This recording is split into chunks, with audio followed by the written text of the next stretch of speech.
In your morning medical news, bird flu concerns reach the Milwaukee County Zoo. The zoo closing its aviary after dead birds washed up on Lake Michigan shores. Birds in both Wisconsin and Illinois showed signs of bird flu. State officials are now testing samples while the zoo takes precautions. We kind of want to err on the side of caution, and better to close the aviary now with these suspicious cases than wait for a confirmed positive, because by then it might be too late and it might already be up here. And the aviary is home to hundreds of birds, including some endangered species. The CDC's first report under President Trump is raising questions this morning. 3 bird flu studies are missing from this week's research update. The gaps come as H5N1 spreads through dairy, cattle, poultry, and other animals nationwide. This marks the CDC's first release since federal health officials ordered that communications freeze, one that is slowly lifting. And flu cases are peaking for a second time this season. The surge has led to some schools closing across the country. Michael Georgia has more on how to keep your family safe this winter. Flu cases continue to spread around the country.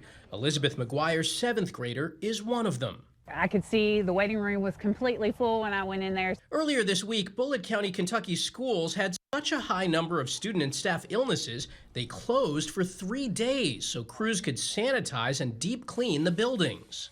I thought it was a great call on their end. All we can do is keep kids from getting sick, is to definitely keep their hands clean, and when they're sick, they need to stay away, stay at home. At least 41 states are reporting high or very high levels of flu, and ER visits for the virus have increased nearly 30% compared to the week before.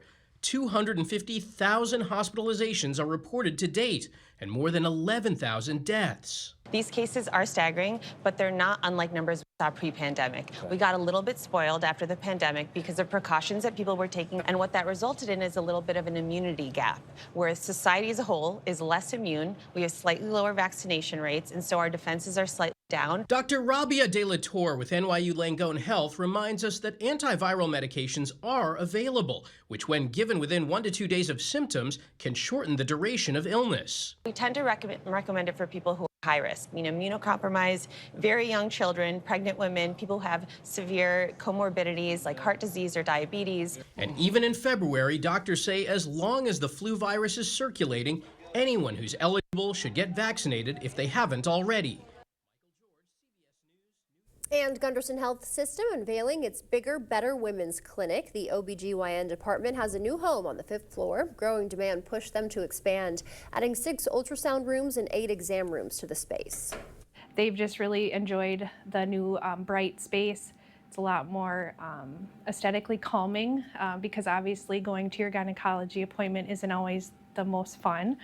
So that's been nice to have this nice aesthetic pleasing space for them during this time. Dr. Ted Peck was honored with the naming of the ultrasound wing, a tribute to his 30 years of service with Gunderson.